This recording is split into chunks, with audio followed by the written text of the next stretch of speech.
Deadpool and Wolverine is the latest MCU film, so today let's rank all 34 of the MCU films from worst to best.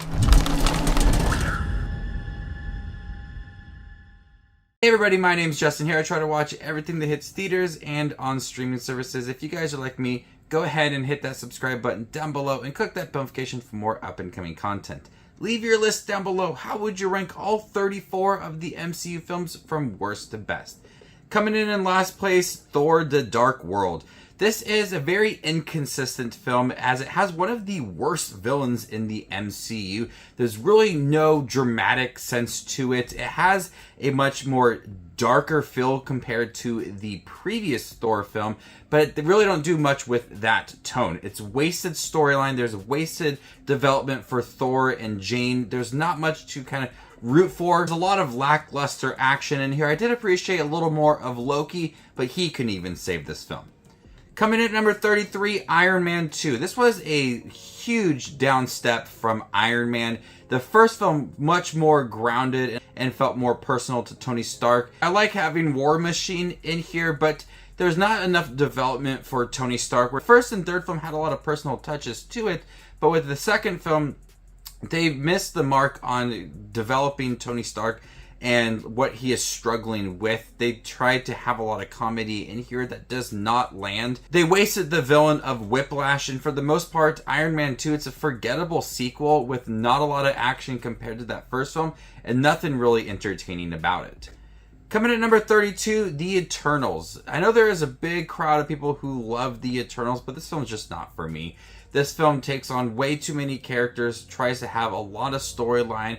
Characters, I can't even remember their names. Characters, I could care less about their development, who they are, and how they contribute to the story. But when it works, I think there is some decent storylines for some characters, and looking at some relationships throughout the film. Visually, it's a stunning movie. There's a lot of decent action in here and some intense moments along the way, but it is just a jumbled mess. Characters that I can't connect with, and they're not really all that likable, and it's hard to be attached to that when it's the main focus of this film. The end is pretty epic, but they haven't done anything with that, and so a lot of what I view the Eternals, even after its release, seems like it's just a waste. Coming in number 31 is The Marvels. This is one of the most recent MCU films, and I've seen it a couple times, and there are some aspects to this film that I do like, mostly focusing on Monica Rambeau, Captain Marvel, and Miss Marvel, and watching them grow as a trio. It's very strong within here, and they all end up being really likable characters in here and develop a strong connection with the three of them. But everything else in the film feels very fast-paced. It's a very short MCU film, and it really doesn't do much with its villain. You don't feel there's any sense of urgency. There's not a lot at stake. So when they implement the action and the villain side of the story, it seems like it's a minor part of the film, and the film rather would focus on our three characters, their powers, their relationship, which I did like, but everything else involved with the film seems so pointless, to the point where I don't care so much about the villain side and the urgency within the film. Just want to focus more on those characters. Coming in number 30 is The Incredible Hulk. Edward Norton is pretty good as Bruce Banner. I wish this film would have had more of that struggle for Bruce Banner as he becomes the Incredible Hulk, fighting with the demons inside him, how it's affecting him as a person and relationships along the way, because it does got some really good action at the end with the Abomination, and it's darker compared to other MCU films, but there's not much of a personal story for Bruce Banner, and that's one of the best storylines for him, is that struggle he has with the Hulk and him and the Hulk taking over. A storyline that could be so amazing within this film, it's lacking within this movie. There's so much more that is good about this film, but just that overall central storyline of Bruce Banner and his struggles is not there, and it's hard to really connect to him as a character.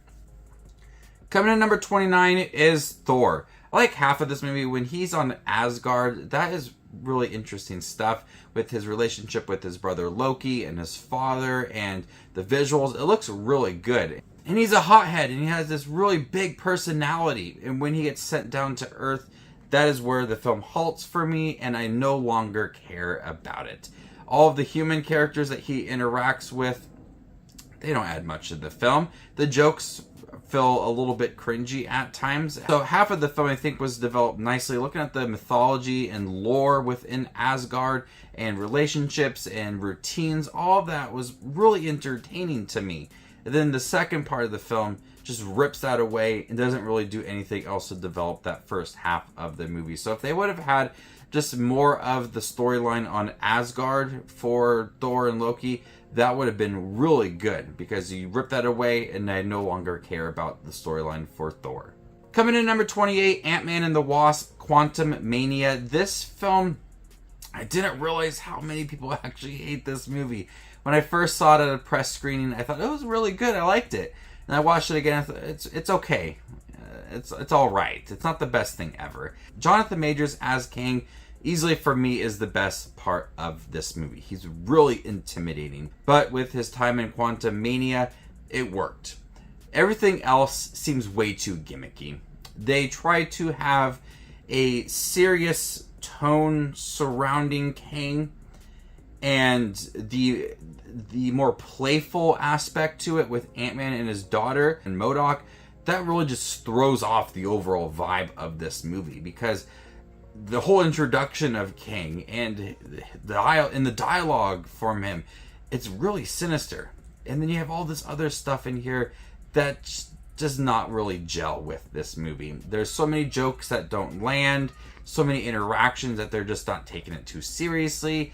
The visuals are a little bit off at times. The tone is very inconsistent, and it's hard to understand what they want to accomplish. Coming at number 27, Iron Man 3. Iron Man 3 has some really good action. I like the beginning part of this movie as Tony Stark is dealing with what happened in New York for the Avengers and how he's overcoming all of that. But once you introduce our villain, I thought that was really intense. And then it wasn't our villain. And that's where I think a lot of the issues come for me, is that they try to have the surprise along the way. I've already felt connected to the previous villain, and now you're taking that away and trying to introduce someone new halfway in this film. And halfway throughout the film, you're introducing a new villain. I have to adjust myself and get connected to the new villain, which I had a hard time doing. So doing that, some people really like. Just not for me. I think it really kind of takes away from the value of this movie. But Tony Stark, there's a nice personal touch to this character, what he's struggling with. Really good action along the way. Just the villain side of it, for me, is easily the biggest part, and it halts this film from being much better. Coming in number 26, Guardians of the Galaxy Volume 2. A lot of the humor from the first Guardians of the Galaxy remains intact with this movie. Do you understand more of that relationship for all of the characters in here? And Quill is now meeting his father and trying to develop that relationship, and there's more at play with that. There's so much going on though within this movie, as a lot of the characters are separated, have their own storylines, and some of them feel like they're not amounting to much. Some of them feel wasted. Some of them feel like they're just fillers within this movie, and that's a big issue for me with Guardians of the Galaxy 2, whereas that first film felt very honed in with our characters and their relationships, and with the second film they're branching off and doing different things, and it's hard to get connected to them. So characters that you loved in that first film have more of a limited screen time in the second film, as they try to take on all these different storylines and they don't mesh together. Coming in number 25, Spider-Man Far From Home. Every time I watch Spider-Man Far From Home, it dips lower and lower on my list. There are jokes in here that are very cringy. Whole sequences that could have been taken out. I like the story in here. I like Jake Gyllenhaal as Mysterio. Great introduction to the MCU, and having Nick Fury in here as well. There's a lot of great visuals and action within this film. But there's so much in here that they want to be funny, and it does not work. Not just like a scene here and there, but whole sequences. Like that whole sequence on the bus with the glasses. that was unnecessary to me. They tried to take serious moments and turn them into jokes, and that's a struggle for me within this film. I do like Tom Holland as Peter Parker. He's great within this movie. He gels with the cast. There's some great visuals and action scenes along the way, but they just don't take things too seriously within this movie, and it becomes a bit of a joke. Coming in number 24, Avengers Age of Ultron. Ultron is one of the most intimidating villains in the MCU. It's a shame that this isn't the best Avengers film. It's a shame that it's not much higher on the list, because Avengers Age of Ultron is just okay. It takes a lot of time to develop the beginning of the film. It takes a long time in between scenes to get to some intense moments. You have a lot of Ultron sharing what his plan is going to be rather than acting on all of it. You have the introduction of Quicksilver, and Scarlet Witch was very strong in here. And then having Vision towards the end of the film. I understand it does take on a lot and new characters along the way. That's what you're going to get with an Avengers film. But there's so much time in between that it feels a bit wasted, as characters do a lot of talking about their plans and their agendas and how they're going to stop Ultron, and Ultron's going to take over the world. Just show us rather than tell us all about it. And that drags this film down significantly. The pacing's a little bit off. There's nothing truly memorable about Age of Ultron except for Ultron as a villain. I wish this was a lot better. Coming in number 23, Black Widow. Even though this film feels pointless, and we already had Black Widow who died in Endgame, and now she has her solo film, it seems way too late to have this movie. Even though it feels unnecessary, I still like the movie. I think that it adds more depth to Black Widow, even though we don't really need it. Just understanding her past, and it's much more of a film to pass the mantle onto our next character, Florence Pugh's character, which I thought was really cool, and I love seeing her in Hawkeye. I can't wait to see more of her. I love Florence Pugh as an actress anyway, so it's really cool to see her within this film. A movie that's fully closing the storyline of Black Widow. A film that tries to answer questions that we had previously and move things forward. The action's really tense. We had a pretty lackluster villain that could have been so crazy and so entertaining. It just was not. So I understand what they were trying to do. It just feels pointless to have this film after Endgame. This film should have came out like after Age of Ultron, in the midst of Phase 3. That's when the film really would have worked. Now it's a little bit too late, and I understand just bringing a new character. That's like the main point of the movie. Coming in number 22, Captain Marvel. I really like Brie Larson as Captain Marvel. She's a character that does kind of her own thing, and she's very, very strong.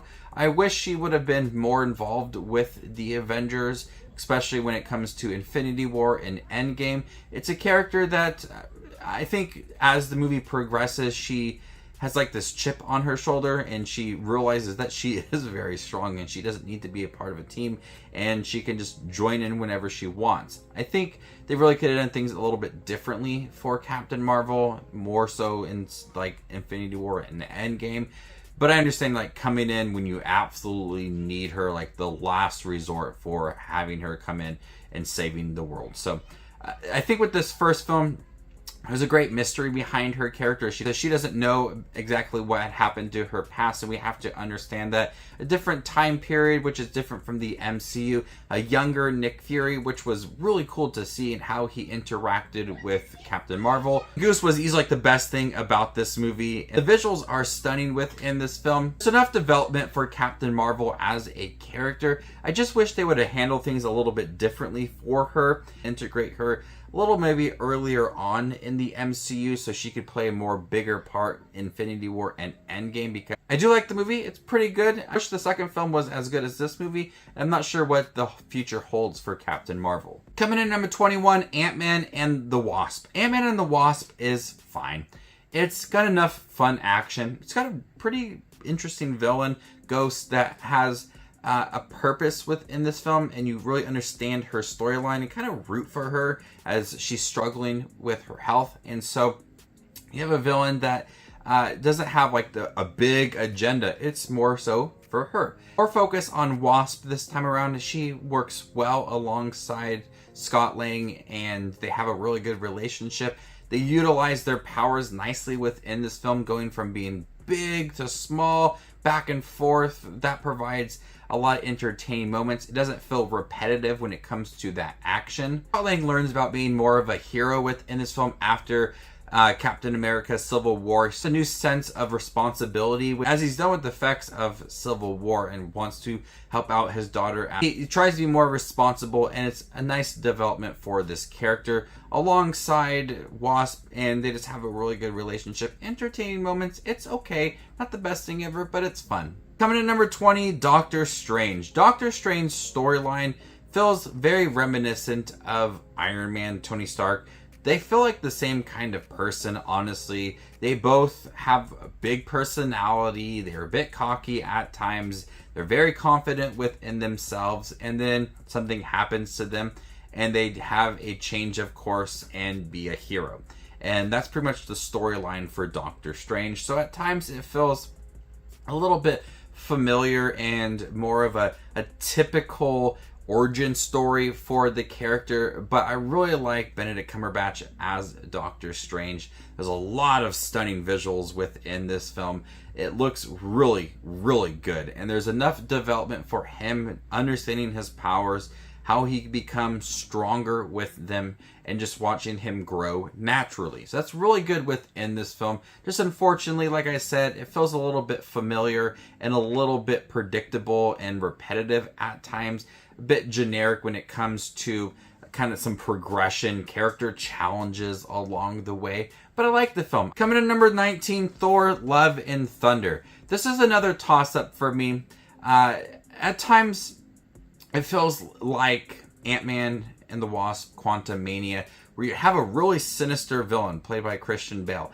And he adds so much to this movie. It's he's a very intimidating character. And then you have Thor. The whole storyline feels gimmicky, and you have a lot of jokes. You have a lot of things that aren't being taken seriously, and you have moments that he could rise up to the challenge and realize things about himself and Asgard and trying to protect everybody. And you have visuals that are so bad within this film. It's a mixture in here. You have a really good developing villain, and then you have some jokes that just don't land, and they try to be very playful with some of the storyline, and it just doesn't mesh well together. The tone is very inconsistent within this film. The jokes work.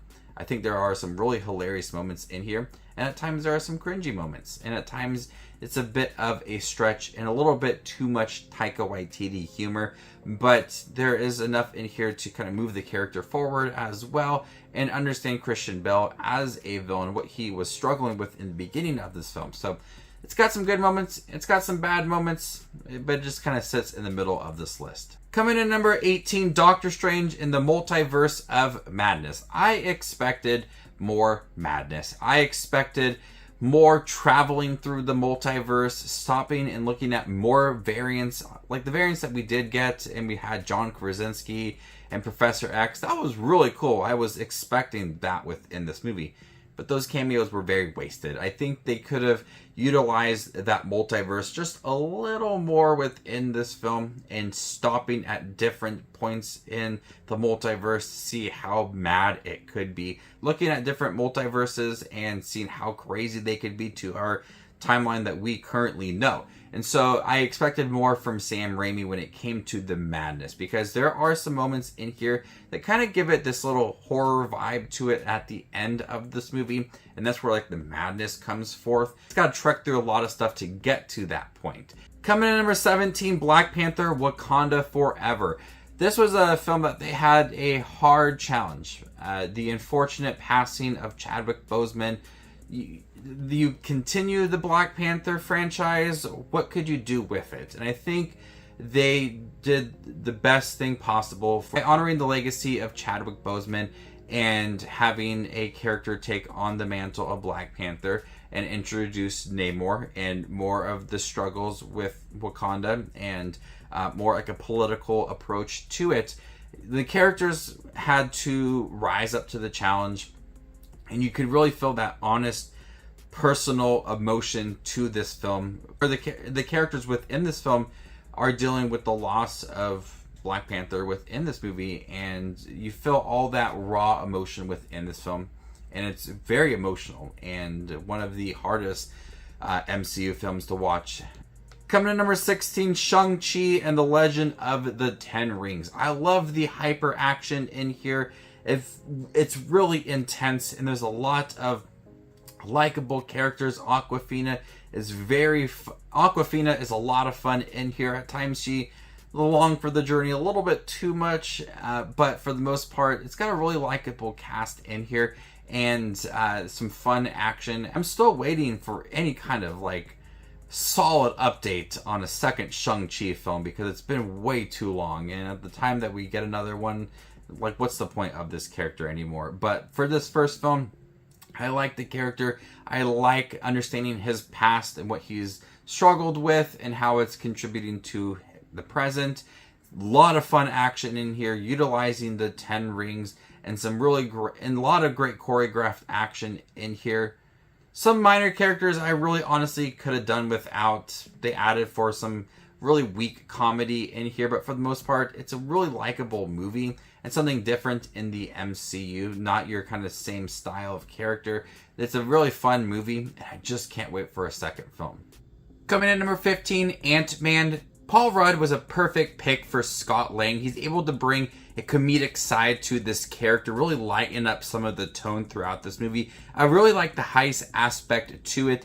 As he's coming out of jail, he's known for stealing things, and it's a way for him to be integrated into the story with Hank Pym. The whole cast is really good in here. A lot of the visuals are awesome, utilizing the smaller elements and things around in your environment to make them much bigger, to heighten some of the action scenes. It's a lot of fun and a great introduction for our character into the Marvel universe. It's got a more generic villain and doesn't really have any urgency or intensity with that villain, but I really like the side of Ant-Man and the comedic tone to this film. Coming in at number 14, Black Panther. Chadwick Boseman is really good as Black Panther. He brings a lot of personal elements to this character and really understanding him as a person and his position in Wakanda. There's a lot of political elements to this film. Understanding the character of Black Panther, it's a really well-written film, and a villain, Killmonger, that you side with for many times within this film, and seeing his progression throughout this film and the challenges that Killmonger has within this movie, and seeing that back and forth between him and Black Panther is easily makes for one of the best villains in the MCU. Coming in at number 13, Spider-Man Homecoming. They nailed the part of having Peter Parker in high school and just having a smaller version of this character. They're not trying to do a lot of grand things with this character. They're not trying to have him save the world. It's on a much smaller scale. Michael Keaton also is another great villain with Vulture. Comedy is there. The smaller high school level works for this film. The visuals are really good. Tom Holland is great as Peter Parker. He adds a lot of personality to this character. He's very relatable. He's laid back. I like that about this character. And having him being introduced in Civil War, got a glimpse of what he could do with a team. We got to peel that back a little bit to introduce the character in a much smaller way, and it works within this film. Coming in at number 12, Iron Man. The character of Iron Man is awesome. I love Robert Downey Jr. as Tony Stark. And this is your typical origin story, but it works so much within this film. Going from a character that's very cocky, he's self-centered, to a character that realizes that he could use his abilities to help the world. And that transition is very strong within this film. They understand what he needs to do to better himself, to be there to help people, and that works so well within this film. It's on a much smaller scale. Before, you had Thanos and all the Avengers team up and world-ending events. You had just this look at this character. It's a character study, a character development for Tony Stark, to where you really appreciate him going from being that self-centered character to someone that's very likable and you just root for him. Jeff Bridges is good in here, even though his character feels a bit generic at times. I really like the story and how it is written. Coming in at number 11, The Avengers. The Avengers, I was anticipating for a long time.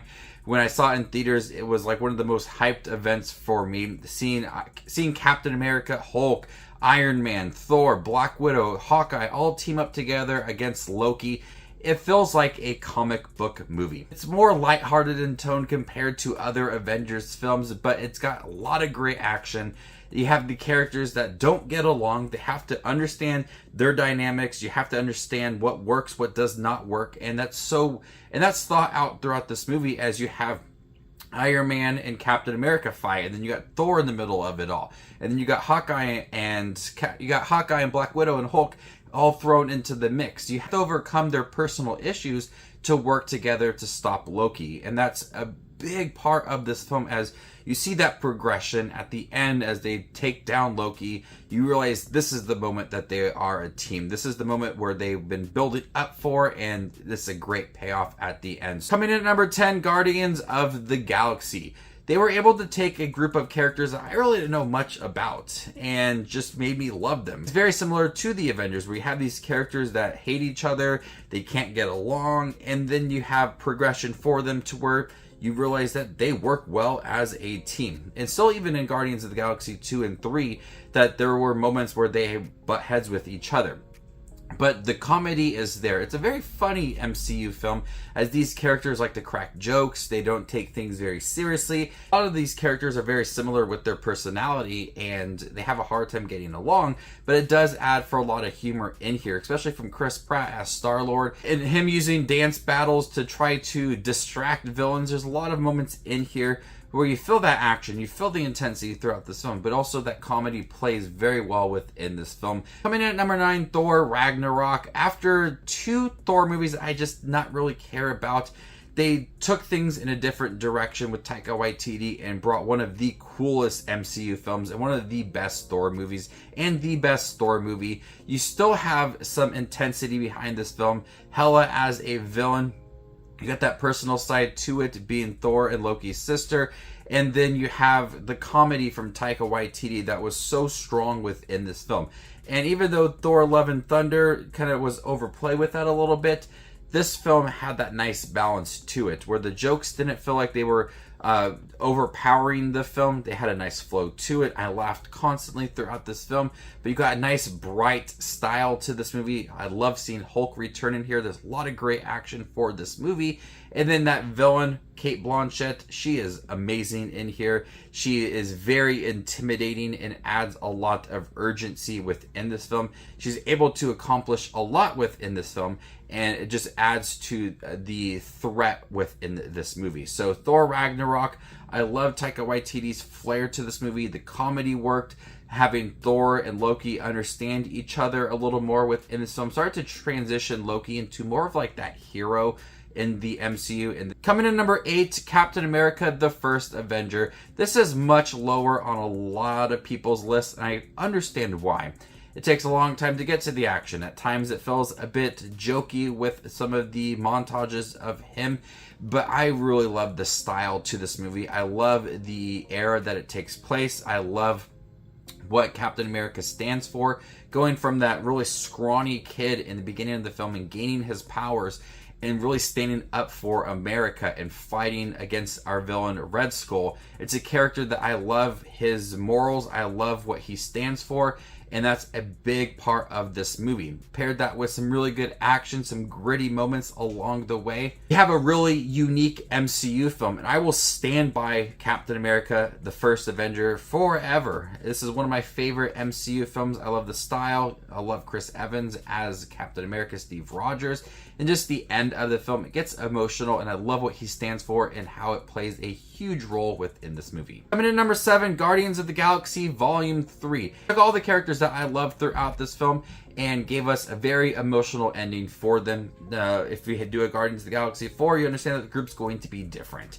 But this film had a fitting end to their storyline and characters that they develop these relationships that they will go to different worlds to protect them. And you have that whole storyline centered around Rocket and how they have to help Rocket. And you felt all of that raw emotion within this film. And you have Star-Lord that's trying to get to know the new Gamora a little more, and that also is very emotional. There's a lot of epic scenes in here, a lot of great comedy that still works from James Gunn. You have your typical team moments within this film, but the comedy seems to be elevated within this film. The emotions are elevated. The action is elevated. There's so much more that this film did compared to the second and first film. It's just a very strong film. The characters that I didn't know much about from the first film, and now they are at their absolute best and most personal, and I love this movie. Coming in number 6, Spider-Man No Way Home. This is a crowd-pleasing movie. You have Tobey Maguire, Andrew Garfield in here being Spider-Man. I never thought that was going to happen after we got Tom Holland as Spider-Man. But now we're in the multiverse of things in the MCU. These things can happen. We're going to see it in Deadpool and Wolverine, and it's so cool that we were able to have that and bring villains from the Spider-Man, Tobey Maguire movies and the Andrew Garfield films.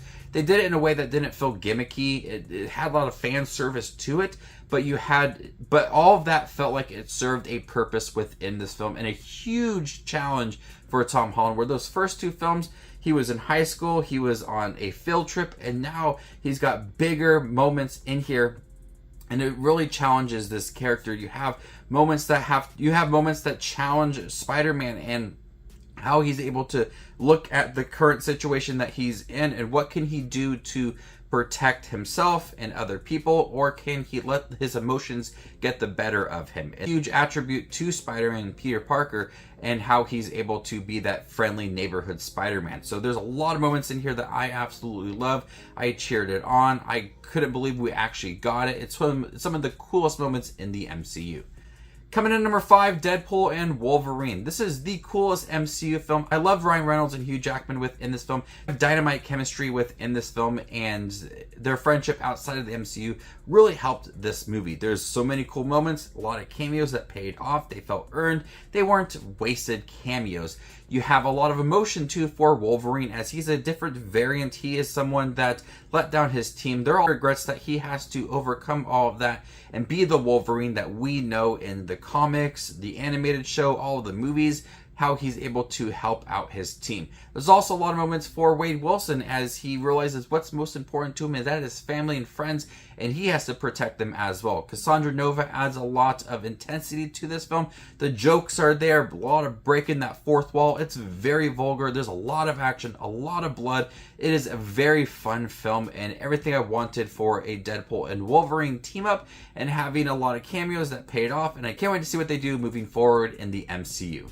Coming in number 4, Captain America: The Winter Soldier. This is a very gritty political thriller that understood Captain America and his role in society, and how he still is learning about the world after the events from the Avengers and Captain America, the first Avenger, and he's still grappling with all of that and having a hard time adjusting to everything. But then you have Bucky, the Winter Soldier, that is being brainwashed, and he has to protect his friend. Even though Winter Soldier is killing people, he knows who he is and wants to do everything in his power to not hurt him and protect him. And that adds a lot of depth to this character and what he stands for, and how he is going to help his friends, family, people in the world. And I love that about Captain America in here. The action is very intense. It's some of the best action in the MCU. I love the political aspect to it, and watching Captain America, Steve Rogers, navigate this world and have his values play a big part in this movie. And number 3, Captain America: Civil War. I didn't think we would have a film where Iron Man, Captain America would face off against each other and have all of the Avengers separated and fight against each other. But I appreciate that at that point in 2016 with the MCU, they had to shake things up. They had to do something different rather than having your big villain that's going to fight against the Avengers. This is like an Avengers film, but you have a lot of emotion for that as Iron Man learns about his parents in Captain America: Winter Soldier. And there's some epic fight sequences, but it is a very strong story that tests these characters, understands who they are, their beliefs, their values, and how it can go against the other team members and team members are not going to have the same beliefs as the other ones. So that is a big challenge within this film. I love Captain America Civil War for what they did with the characters. They shook things up. It's a well-written story with a lot of intensity, bringing in Black Panther and Spider-Man in here, having Ant-Man play a role in this movie as well. You start to kind of understand that we could have a really big movie with a lot of characters, but this one was epic. Coming in second place, Avengers Infinity War. This is the MCU film I've watched the most. I remember going into Endgame, watching this film like every day for weeks, and separating our characters into different parts in the storyline, and then having them all together in Endgame. You had that payoff in Endgame. But Infinity War, so many cool moments between characters as they are on different planets, different parts of the world, and they're doing their own thing. But those storylines are developed nicely with the Guardians. And then you have Doctor Strange and Spider-Man, and then you had what Thor was doing. So many things are going on within this film, but they balance it so well. Where a lot of other films take on a lot, you kind of forget things and plot lines are forgotten throughout. This film didn't do that. It managed to balance everything very well. And Thanos had that chance to become the most intimidating, strong villain in a comic book movie. Josh Brolin was so good within this movie. He was able to bring that intensity to this character in every single moment in this film because of all the other previous films mentioning him and building up the Infinity Stones. Everything about this movie felt urgent. Everything felt like it was intense and you were on the edge of your seat, even from the beginning of the film to the last scene. That world-ending threat with Thanos. The action's intense. There's a lot of crowd-pleasing moments with Thor on Wakanda, moments that you are shocked at, and they were just able to do so much with this film and have that great payoff at the end. Coming in first place, Avengers Endgame. It's amazing. I love that constant build-up the MCU had to Endgame. The best moments in the MCU are in this film. Your characters that you appreciate and got to love throughout many years, many films, and great payoff at the end. It's long, but everything is worth it within this film. You still feel the intensity of Thanos, even though he's missing for most of the film. You have that urgency surrounding this film, and characters play a larger role. Some characters go missing, and they return at the end for the coolest moment in the MCU. Everybody fighting against Thanos and Captain America leading all of that. It is a crowd-pleasing movie with a lot of fan service, but great payoff and a great build-up for the MCU. And I don't think we're going to get another movie like this, even with more Avengers films coming. We'll see what happens, but for right now, Endgame, it's my favorite MCU film. It's funny, it's emotional, and our characters are tested throughout. You guys have it, all 34 MCU films ranked worst to best. How would you rank them? Let me know in the comment section down below, and stay tuned for more up-and-coming content like this. My name is Just Watches Movies, and you guys stay classy, YouTube.